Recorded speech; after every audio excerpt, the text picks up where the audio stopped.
Buenos días, estudiantes de noveno. Les habla su profesora Cindy Moreno. Nos encontramos finalizando la tercera unidad, Segunda Guerra Mundial.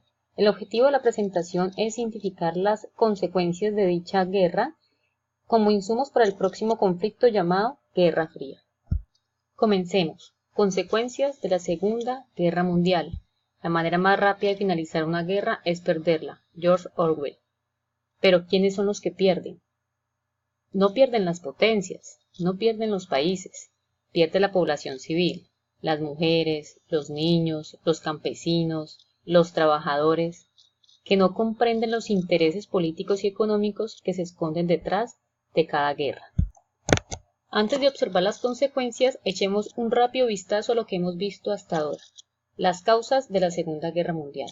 El Tratado de Versalles, que dio fin a la Gran Guerra, es decir, a la Primera Guerra Mundial, no creó un ambiente de reconciliación, todo lo contrario, fomentó un resentimiento en Alemania al obligarla a reparar económicamente los estragos de la guerra, lo que generó crisis y miseria.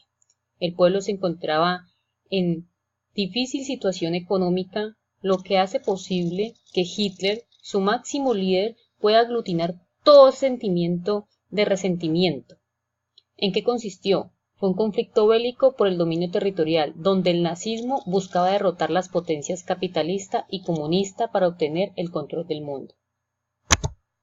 Las potencias involucradas eran el bando del eje, conformado por Alemania, Italia y Japón, y los aliados conformados por Francia y Gran Bretaña en una primera instancia, posteriormente la Unión Soviética y Estados Unidos.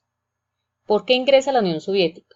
Recordemos que en 1939 se firmó un pacto de no agresión entre la Unión Soviética y Alemania, donde acordaron la división de Polonia, acto por el cual se desencadena la Segunda Guerra Mundial, porque Francia y Gran Bretaña se habían comprometido con Polonia en su defensa si Alemania lo invadía, lo que evidentemente pasó. Cuando Alemania cruzó las fronteras hacia Polonia, Gran Bretaña y Francia tuvieron que atacar entonces y declarar la guerra a Alemania, lo cual la Unión Soviética tomó una posición de neutralidad, aunque se quedó con la mitad de Polonia.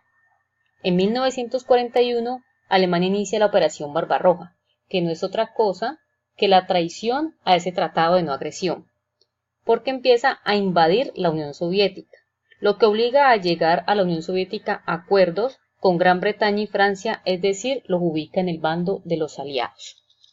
Y el motivo por el cual Estados Unidos ingresa el 7 de diciembre de 1941 es que Japón hace un ataque aéreo sobre la base norteamericana de Pearl Harbor, ubicada en el continente asiático, en el Océano Pacífico.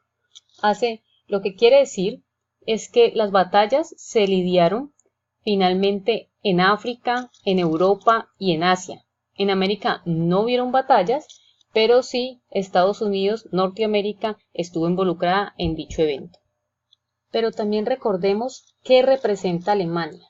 Alemania representa la ideología del nazismo, que tiene varias características, haremos énfasis en 4. El nazismo es totalitarista, es decir, invade o interviene en todos los ámbitos de la vida. No existe la división de poder, hay un único partido que regula el Estado, no hay sufragio, por el contrario se impone la fuerza, el liderazgo y la jerarquía. Otra de sus características es que es antiliberalista, porque considera el liberalismo una ideología débil que no puede evitar la expansión del comunismo. Además, considera la democracia y el sufragio métodos inútiles por la igualdad del hombre. Otra característica es que el nazismo es antimarxista, porque el marxismo lucha porque los obreros se tomen el poder a través de la lucha de clases, principio no compartido por el nazismo. Y finalmente es ultranacionalista, es decir, promueven la supremacía de la nacionalidad alemana excluyendo cualquier minoría. Finalmente, el nazismo, Alemania son los grandes perdedores. Algunas otras características son el aspecto geográfico. Las batallas se lidiaron en Europa, África y Asia, por tierra, agua y aire. Otra característica es el despliegue armamentístico, por ejemplo los Spencer, que no es otra cosa que los carros blindados. El papel preponderante del espionaje, que es estar pendiente de lo que está haciendo el enemigo. Y el Holocausto, que fue la masacre de millones de judíos. Rápidamente, las consecuencias, el balance de la mortalidad, 50 millones de personas, 21 millones de personas fueron las bajas totales de la Unión Soviética. Polonia, 5.420.000, Alemania, 7 millones. Gran Bretaña, 388.000. Estados Unidos, 300.000 y solo son bajas militares. Los demás países incluyen bajas civiles. Destrucción material, ciudades, instalaciones industriales, medios de comunicación y cultivos totalmente destruidos donde se presentaron las grandes batallas. Hay un impacto moral, casi que hay una generación perdida por las modificaciones fronterizas, por el desplazamiento forzoso y la violación de los derechos humanos. Además, recordemos que van a quedar muchas mujeres viudas y muchos niños huérfanos. La polarización del mundo, la Unión Soviética y Estados Unidos, que no es otra cosa que la polarización entre el comunismo y Estados Unidos. El mayor ejemplo de eso va a ser Alemania, que va a estar dividida por un muro, el muro de Berlín. Pero esto será tema para la próxima unidad, la Guerra Fría.